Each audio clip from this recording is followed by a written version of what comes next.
উচ্চতা হচ্ছে 2170 মিটার। আর যেখানে যাব দোভান আজকে, সেটার উচ্চতা হচ্ছে 2600 মিটার। মাঝখানে আবার লোয়ার সিনুয়া আপার সিনুয়াও আছে। লোয়ার সিনুয়ার উচ্চতা হচ্ছে 2340 মিটার, আর আপার সিনুয়ার উচ্চতা হচ্ছে 2400 মিটার। আর এই আপার সিনুয়ার পর থেকেই গড়গড় করে নেমে যেতে হবে বাম্বুতে। বাম্বুর থেকে আবার ওঠা। এবার বলতে হয় দূরত্বের কথা।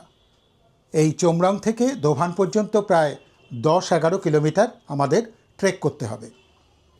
সাধারণভাবে 7 ঘন্টা মতো লাগার কথা, আমাদের কত লাগবে আমরা জানি না।